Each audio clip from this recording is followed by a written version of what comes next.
Selamünaleyküm arkadaşlar, hoş geldiniz. Aleykümselam, hoş bulduk. Birkaç haftadır inceleme videosu yapmıyorduk. Bugün bir inceleme videosu yapalım. Evet arkadaşlar, biliyorsunuz biz Wovstick, Xiaomi Wovstick'leri çok seviyoruz. Yani Xiaomi Wovstick bir elektrikli tornavida. Şarja takıyorsun, telefon tamir ediyorsun gibi. Daha önce elimizde olan bir Wovstick'imizi geçtiğimiz haftalarda bir arkadaşımıza hediye ettik. Sonra Banggood'dan tekrar bir indirimli link yakalayınca bir tane daha sipariş ettik. Bunu da mı hediye edelim? Olabilir, neden olmasın. Bizim zaten aktif kullandığımız var. Yani o zaman bunu da yorumlardan hediye yapalım arkadaşlarımızdan bir tanesine. İlk önce şu dış kutuyu göstermek istiyorum. Detaylı bir inceleme olacak sanırım. Olur, her şeyi detaylı yapalım. Her şeyi gösterelim. 69 in 1 diyor. Nasıl bir Türkçe İngilizce karışımı. 69 in 1 işte. Söyleme sahip olmasın. Biraz İngilizcem. Yani 69 tane parça var. Ben 3 yıl İngilizce okudum. Sen okudun. Semih Üniversitesi İngilizce Anadolu'yu çok uzattı bu arada. 3 yıl değil, 2 yıl. Anadolu Üniversitesi İletişim Bilimleri Fakültesi'nde. İngilizce zorunluydu, mecbur. 2 yıl okuduk. Yani 2 yıl zorunlu değildi. 1 yıl okumak yeterliydi de. Ama çok sevdi herhalde İngilizce öğretmenini. Evet. Şimdi arkadaşlar neyse. Aslında bu set biraz komplike. Yani komplikeden kastım normal bir F Plus'tan daha fazla var bunun içinde. Ne var fazla? 2 tane fazla ürün var. Bir şu var. Tornavida kutusu. Bu hem mıknatıslandırmayı sağlıyor. Hem en çok kullandığınız uçları buna koyuyorsunuz. Ben çok seviyorum bunu. İstediğiniz ucu hemen alıyorsunuz. Taktığınızda hem de mıknatıslı olmuş oluyor. Bu fazladan geliyor bu setin içinde. Ve şu deri çantayı, gördüğünüz deri çantayı, bunu isterseniz en son inceleyelim. Burası daha rahat olduğunda. İçinde mucizevi aletler var. Evet, güzel aletler var. Tam bir dişçi takımı gibi. Böyle bir tane standı var. Aynen. Tornavidayı koyuyorsunuz. Ağır olduğu için devrilmiyor, bakın. Güzel. Masada şık durur. Kutuları aslında bunun içinden çıkıyor falan yani. Biz kutularını da koyduk. Bu taşıma kutusu. Buraya tornavidanızı koydunuz. En çok kullandığınız bitleri, uçları da buraya koyup şu şekilde. Bit derken Bitcoin? Şu yok, Bitcoin değil ya. Pardon. Sen ne desem aklına, şu uçları kastediyorum. Oralar benim aklım fikrim. Böyle. Biliyorsunuz coin falan paylaşıyoruz orada. Aynen öyle. Ya bakın arkadaşlar, bu tarz ürünlerde üreticiler taşımaya çok önem veriyor. Özellikle Xiaomi. Nesini alsak, yani sonuçta bu kılıf olmasa bunu taşımak hakikaten zarar veriyor. Xiaomi'de taşıma çantasız hiçbir ürün almadık şimdiye kadar. Hepsinin yanında geldi. Aynen öyle. En basitinden bizim bir tane 1P var. 1P nedir? 1P bunun ilk atası, bu tornavida setinin. Onun bile fiyatına göre çok güzel bir çantası var. Çok basit bir çanta ama bakın göstereyim. Şöyle. Bu kadar zaten, bu başka bir şey çıkmıyor. Bu pilli zaten. Şarjlı değil. Bu da böyle, yani bakın çok güzel bir taşıma çantası var. Ve bu taşıma çantasından dolayı ürününüz çizilmeden uzun yıllarca kullanabilirsiniz. Bir tane basit bir kablo çıkıyor içinden, mikro. Bu kabloyu kullanmaya gerek yok. Mevcut şarj aletinizin kablosunu kullanabilirsiniz. Şöyle bir vida kutusu çıkıyor. Bunun içine vida koyabilirsiniz. Ben hiç açmamıştım. Açayım. Böyle vidalar var çeşitli kullanabileceğiniz. Ebatları da farklı. Farklı. İşte bunu hediye olarak koymuşlar. Ya bunu sadece cep telefonu tamiri gibi düşünmeyin. Fotoğraf makinesi, laptop, bilgisayar gibi tabii ekipmanları, aletleri de tamir edebiliyorsunuz. Çünkü yeteri kadar uç çıkıyor içinden. Bu bunun içinden çıkıyor. Şöyle bir vantuz öpücük çıkıyor. İşte kapağı mapağı çekmeye yarayabilir, telefonun kapağına. Bir tane plastik açma penası çıkıyor. Evet. Önemli bir şey arkadaşlar bu. Pena çok kullanılıyor. Mesela ben de çok kullanıyorum. Bir pena masada hemen. Bu kutunun içinden çıkıyordu o anlattıklarımın hepsi. Bunları sen koy içine. Bu kutuların içinden de zaten üstlerinde yazıyor. Şu üçünden bitler çıkıyor. Bunun içinden de tornavidamız çıkıyor. Bunları ben güzelce toplayayım da hediye edeceğimiz arkadaşa bütün halinde gitsin. Bunu mu hediye edeceğiz? Hangisini? Bunu. Yani bunu hediye etmeyelim mi? Kapalı kutu yollarız ya. Kapalı kutu yollayalım. Yani hiç açılmadık yollayalım. Evet, hiç açılmadık yollayalım. Yani bunu biz açmışız zaten. Doğru. O zaman ona 0 yollayalım. Yani bunun içinden de screw mat çıkıyor. Şimdi 0'ını da merak ederler. Göster istersen. Pardon geliyorum diyorum. Sanki kamera karşısındayız. O da bu. Şöyle jelatinli. Bu başka bir şeymiş. Oğlum şöyle. Onu da merak ediyorlarsa göstereyim. Bu da şu jelatinli bir şeyler döküldü. Bu da başka bir tornavida. Bunu inceledik daha önce. Şöyle jelatinli bir şekilde yollarız. Bu hangisinden çıktı ya? Onu ver bana. Şöyle bir kağıt çıkıyor içinden bir de. Bir tane daha kutu var. Onda da deri çanta çıkıyor. Onu şimdi gerek yok bence. İşte falan filan neyse. Bunun içinden de bu gördüğünüz screw pad çıkıyor. Sadece şu iki ürün, özür dilerim.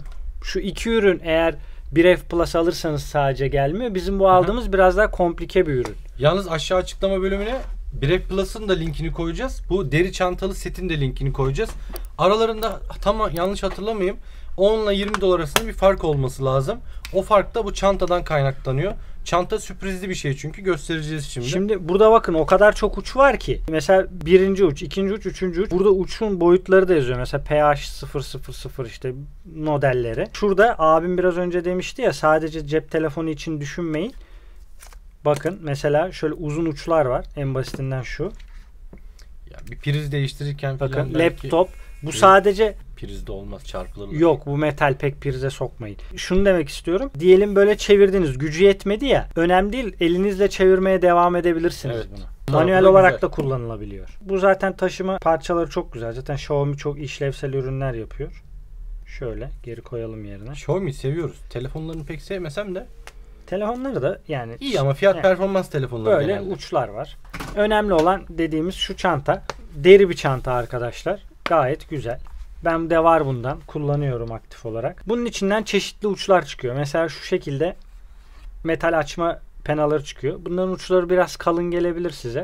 Mesela benim kullandığım, ben bunları şöyle, eğer kalın geldiğini düşünüyorsanız şöyle zımparalatabilirsiniz. Bileyiciye Bıçak onları bileyici,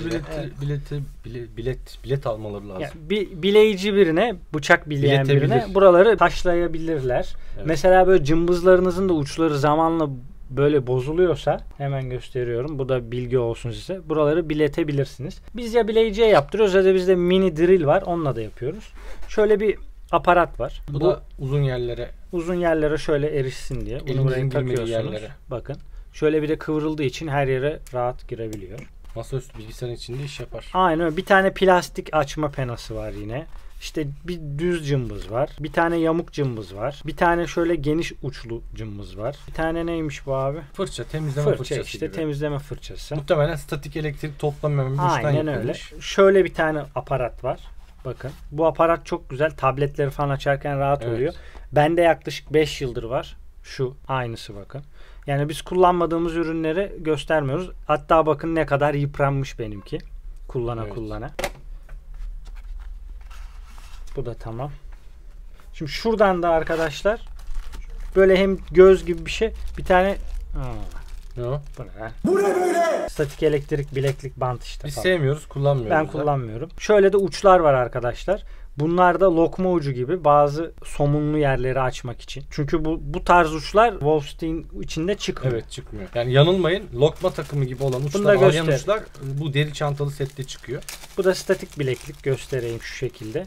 Bunun diğer ucunu güç kaynağına takıyorsunuz. Bazı Eğer arkadaşlar merak ediyor bunu da. üstünüzde herhangi bir elektrik oluşumunu engelliyor ama bunun engellemenin başka yöntemleri de var. Mesela bizim çalışma ofisimizde tabanımız statik olduğu için yerimiz, buna gerek yok. Zaten ayağımız sürekli statik bir Ama tabii bir yerde. de bilgisayar anakartlarıyla iş yapıyorsanız hani o statik elektrikten Yani arınmanız gerekli. Değişik da güzel yöntemleri bir var. çanta. İlla bu bilekliği takmanıza gerek şöyle yok. toplanıyor. Burada bakın, Evet, logosu ne diyor? The One for You. Öyle bir şey işte. Şöyle hemen kitleyelim. Çok da ergonomik. Diyelim bu ve şu ikisini böyle alacağınız elinize. Bunu tutuyorum çünkü elimde şu an. Taşıma olarak düşündüğünüzde koydunuz. Al tamire git. Aynen Kapıda öyle. tamir hizmetleri. Kapıda öyle yapanlar var. Siz gelmeyin biz gelelim 15 dakikada yerinde tamir edelim. Aynen, öyle işler var. Güzel bir Yapan iş. arkadaşlar var. İstanbul'da Tebrikler. falan, Ankara'da yapanlar var. Bu kadar arkadaşlar. Başka var mı Ya senin toplayacak olursak şöyle, biz bunları yurt dışından, Banggood'dan aldık. Yurt dışı alışveriş deyince bazı arkadaşlar endişeye kapılabiliyor. Hiçbir şekilde endişeye kapılmanıza gerek yok. Banggood'a girdiğiniz zaman zaten uygulaması da Türkçe. Bilgisayardan ya da laptop'tan da giriyorsanız masaüstü uygulamasından o da Türkçe olarak açılacaktır. Kayıt olduktan sonra kredi kartıyla alışveriş yapıyorsunuz. Alışveriş esnasında iki seçenek var. Bir tanesi Airship, bir tanesi de direkt mail. Bir tanesinde PTT ile geliyor. Kapıda vergi ödüyorsunuz. 14-15 lira, 20 lira neyse. Ürüne göre değişiyor. Ama dediğim uçak kargo Airship'i seçerseniz şayet vergiyi sizden nakit alıyor. Ayrıca ufak bir kargo ücretiyle bir haftadan kısa bir sürede ürün elinize ulaşıyor. Bizim rekorumuz kaçtı? 3 gün mü? 4 gün müydü? 3 günde gelen de gördük. Ama maksimum bize bir haftaya kadar ulaştı ürünler, aldığımız ürünler. Hızlı geliyor. Yani çoğu Türkiye'deki kargodan hızlı evinize geliyor bunlar arkadaşlar. O yüzden uçak kargoyu seçerseniz sizin avantajınıza olacak. Şöyle mikro şarj ediyor. Bakın kırmızı ışık yandı. Onu da göstereyim. Ha, bu arada açıklama bölümündeki linkler indirimli. Linklerin indirimleri hiçbir zaman gitmez. Ben sürekli yenileyeceğim çünkü. Şurada ışığı vardı. Onu da unuttuk gösterelim. Evet, çok güzel litli. Böyle. Teşekkürler arkadaşlar izlediğiniz için. Bir sonraki videoda görüşmek üzere. Hoşça kalın. Bay bay.